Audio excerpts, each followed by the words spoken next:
Hello everyone, you could have wasted your time doing anything, but you decided to waste it with me in my review of Resident Evil 1, the remake from 2002 specifically. I would review the 1996 version, but I don't have it. Anywho, with the recent release of the Resident Evil 4 remake, I decided to hop on board the RE hype train and do an analytical series discussing and reviewing the major mainline titles. Yes, the RE4 remake ticked all of my boxes and is everything I could have wanted out of a remake of it.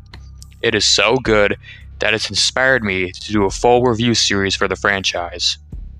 From the first game all the way until Village. I don't currently plan on doing a video for some of the more obscure spin-off games, whatever, like Code Veronica or the Revelations Zoology, but I will be taking a look at all the numerical entries, 1, 0, 2, 3, what have you. But enough about that, because it is now time to discuss and take a deep dive into what I consider to be not only one of the greatest horror games of all time, but one of the best pieces of horror media in general. In terms of providing the consumer with an endless sense of enthralling tension and fear, hardly anything I've ever experienced can rival this game. It is jammed-packed with everything you could ever ask for out of a great horror experience. The atmosphere alone is constantly intimidating. The survival elements of the gameplay makes everything incredibly tense. The setting is dark and gritty, and the whole game in general has just claustrophobic feel to it. There are so many elements to Resident Evil's gameplay which lend themselves into creating an immersive and terrifying experience. Now, as a game within the survival horror genre, one should expect the game to feel limited in terms of resources, and goddamn does this game do a brilliant job in using its resource management gameplay to help further elevate the horror. Not only can you carry just a few items at a time, but you also need to carefully think about when and how you're going to use them.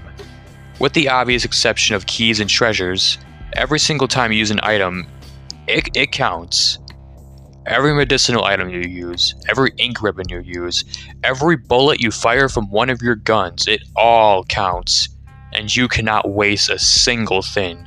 There is a heavy incentive to equip and use your items in a strategic manner, a heavy incentive to use them only when they matter most. A huge factor in what makes Resident Evil's gameplay so challenging yet satisfying is managing to survive despite the heavy limitations. And there are quite some limitations in this game. Hell, even the amount of times you save is limited. This is no doubt a bold move to make, but it's simultaneously brilliant because it makes death all the more scary and something that the player will try their damnedest to avoid. Death carries a huge price in this game.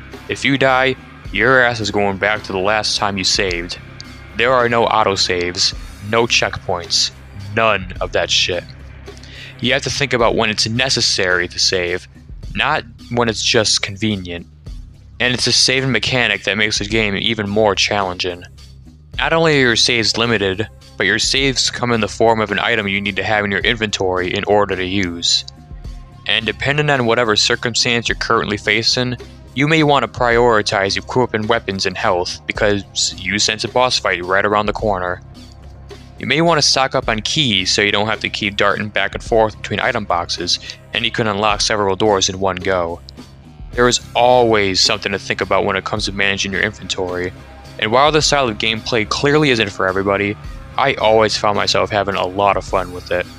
Formulating how I'm going to ensure I have whatever I need to progress while simultaneously having enough to protect myself was always such a fun challenge. And there's a rewarding feeling that goes along with it as well. Getting through some tough encounters with nothing but whatever I had in my pockets was always rewarding. Especially during those late game moments where you'll find yourself ambushed by 4 zombies at once. That shit is breathtaking. And the encounters truly test how well you can make decisions that will benefit you in the long run. The moment you encounter an enemy, your decision-making skills are put to the test in an instant. You'll find yourself asking several questions while needing to come up with an answer as quick as possible. Do I sacrifice some of my ammo to ensure my safety? Or do I run past a zombie to spare some of it, but also run the risk of getting bit? Oh shit, there's 2 of them. Do I go back maybe and equip a stronger weapon, or do I put on a brave face and press on?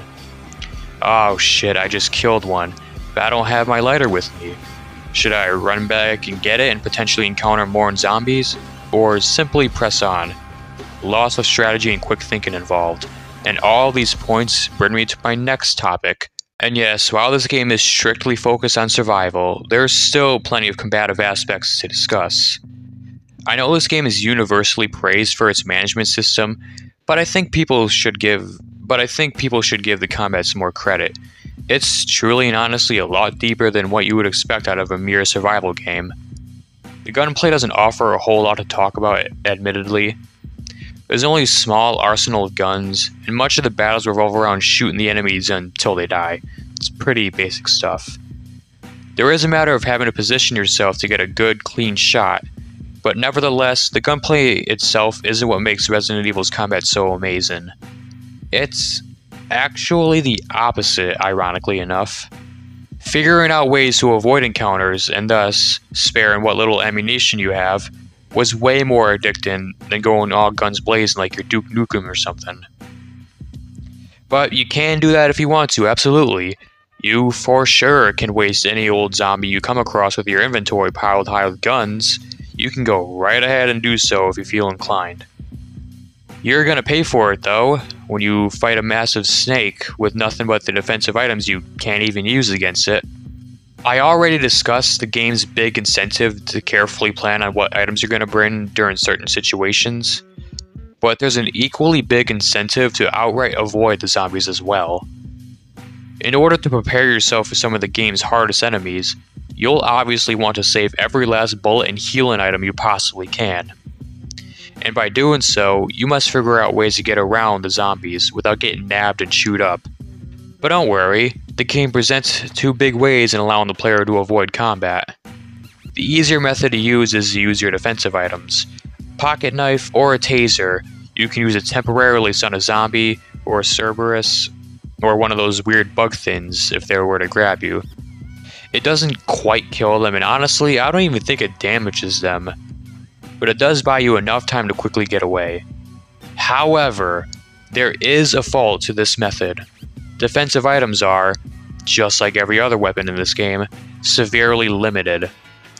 They don't go into your main inventory, but they're still an item you can easily run out of if you're not careful. Something that's all too familiar with a gamer who's very unskilled, such as myself. Anyway, that leads me to my second method, getting around the zombies in a literal sense. Yes, if you are skilled enough, you can actually maneuver around your enemies, and you won't have to waste anything. By using the zombies' slow movements to your advantage, you can evade them, and it feels incredible to do so. And the level design often provides enough flexibility to allow the player to squeeze past the zombies in rather creative ways. My favorite thing to do to get past a zombie is to lure it into a space that gives me a little more wiggle room, allowing me to squeeze past it unscathed. But unfortunately, if you weren't being super careful, you'll have no choice but to shoot down a zombie if you want to move on to the next area. You can stun them once by shooting it a few times before it rises to its feet, but if you were to knock it down again, it will die. And that's when the fun begins. If there's one thing about this game that seriously gives me the creeps and makes me piss all over myself, it'd be the Crimson Heads. Terrifying mutations of zombies that arise should the player neglect to dispose of the zombies they've killed. They're scary as hell, they present a remarkable challenge, and most importantly, they serve as a reminder of what will happen if the player gets careless. They are the ultimate punishment, and the ultimate method of encouraging the player to remember which zombies they've killed and where. It is an utterly brilliant mechanic that keeps you on your toes at all times during the earlier portions of the game. Once you encounter your first Crimson Head, they will stick around in your mind anytime you even think about replaying the game. I will always remember my first bout with the Crimson Head, and that bitch gave me nightmares. I can still hear its fierce snarl as I try to sleep at night.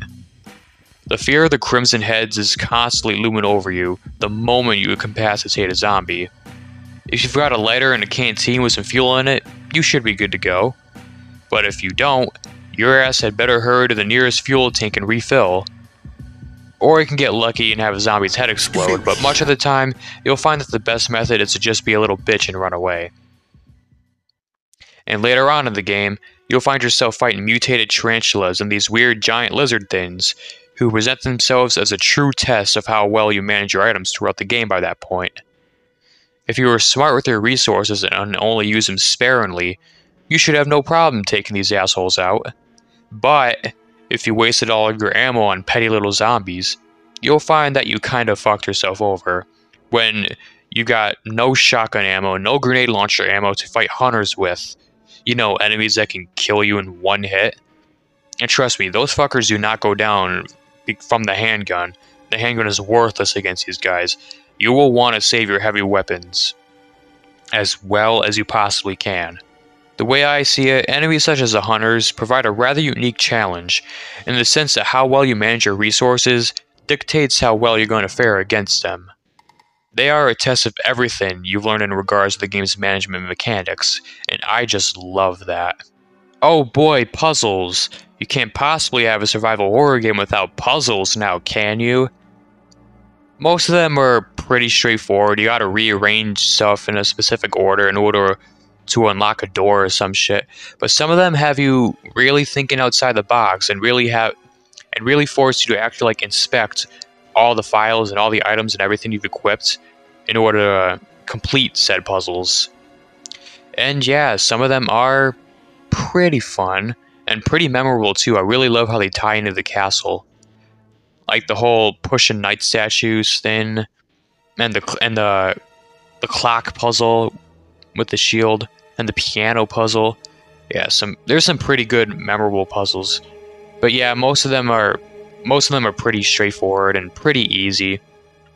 But again, they inject some pretty fun variety into the gameplay. And as you can probably tell, this was an impromptu part of my video that was not scripted at all, but I felt obligated to talk about the puzzles in this game, so yeah, there you go.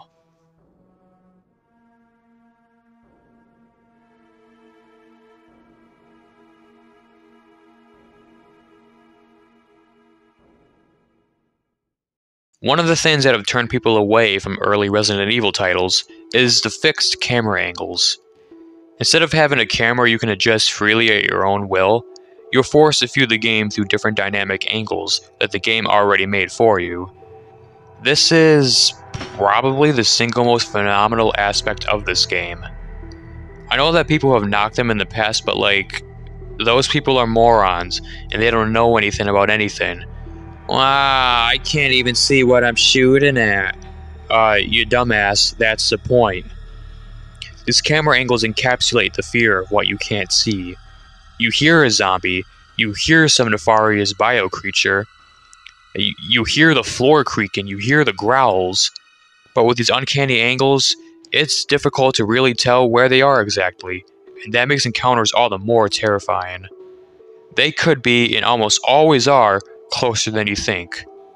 And it's that uncertainty that makes the game feel much more tense.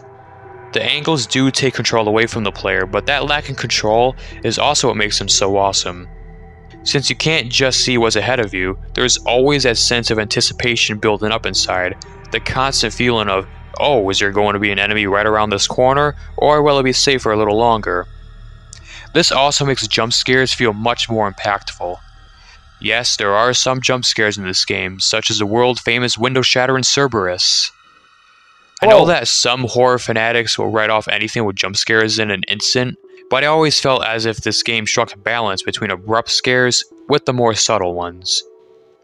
But still, having said that, these intentionally obscure camera angles work wonders for this game's jump scares. Imagine this. You're routinely going through a room you've already been through numerous times. You go through a door where it loads in a different camera angle, and then, oh shit, your parents are soaked in piss because a cute little hunter decided to just start chilling right in the middle of the hallway. Yeah, no, it's time to figure out another route. I'm out of here. And don't even get me started on the introductory cutscene for those fucking things. Anyway, another thing I love about these dynamic angles is the sheer amount of detail within them. There's so much rich visual storytelling with all the dreariness of the forest, and the mansion, and the residence, and everything. Even if you were to browse through these angles while given no context regarding the game, I'm sure you could piece together the story of a mansion that housed biological experiments and the decay that came as a result. Every single frame looks like a pure work of art. The framing for each of them is perfect, and the amount of detail put into them is astounding. There are so many little nuances in these pre-rendered backgrounds. It's like each and every shot tells its own part of the story. All the muck and grime and blood stains on the walls, all the research equipment lying about, just all the filth in general, beautifully illustrates a once magnificent architecture that fell under severe rot. And speaking of severe rot, holy shit would you look at the designs of these zombies. Just look at all that crusted griminess, those soulless white eyes, the tattered flesh and clothing. This is how you pull off an intimidating design for a zombie. And all that crust and chapped flesh of the zombies coincide really well with the decaying mansion surrounding them. And now that I've said everything I wanted to about the pre-rendered backgrounds and their visual storytelling, I suppose now would be a good time to discuss the story in general. There isn't much to talk about, unfortunately. Not because it's bad or anything, far from it. It's because the story is pretty simple and straightforward. This is referring to Jill's story, by the way, as I have yet to play Chris's. But despite the simplicity, the story of Resident Evil is still good for what it is. Yeah, unfortunately I've never played Chris's scenario, but I know it involves Rebecca Chambers, a character from... yeah, that game.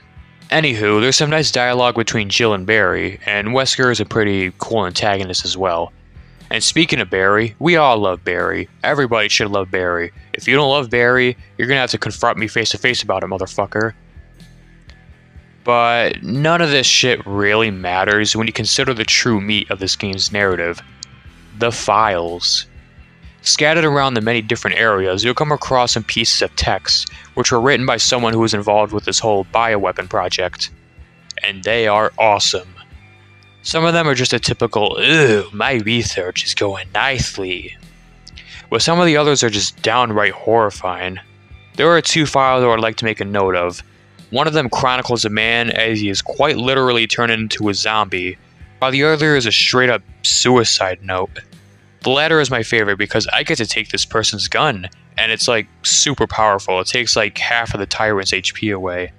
But anyway, these text files are brilliant because they help develop the mystery of the Spencer Mansion in an organic way. You know what? Now that I think about it, the simplicity of this game's story actually works in its favor. As I just said, the mystery feels natural as the game has you read notes that the victims left behind, rather than having a million cutscenes with 20 minutes of exposition being crammed up your ass. When you examine some random note in a filthy, crammed bedroom, and watch as said text becomes increasingly incoherent, to the point where it dissolves into fucking mindless rambling, you get spooked. And it says a whole lot more than any cutscene ever could. And when you read the grievances of researchers who abandon their family only to be subjected to such a cruel fate, you really get a feel for how fucked up Umbrella is, and how guilty the scientists feel. I admire how a majority of the story is told through text files, as it is a brilliantly subtle and, more importantly, scary way of illustrating a narrative. But there is one lesson about this game's story that is just fantastic. And that is the character, Lisa Trevor. If you thought that a horror game like Resident Evil couldn't be depressing, well, think again, because this shit is unreal. And I love how her story gradually unfolds as well. During her first appearance, she is portrayed as this horrifying beast, no different than any of the zombies you've encountered. You know, with those blood-curdling fucking howls that she does. And her design, that's just creepy. But then you discover some notes written by what appears to be a very young and distraught girl, complete with references to wearing the skin of others, and at that point you're like, oh man, that's her, right? Oh man, this is Leatherface Ultra Deluxe with a side of depression. Great way of injecting some emotional depth into what was once a story about pure, unadulterated horror.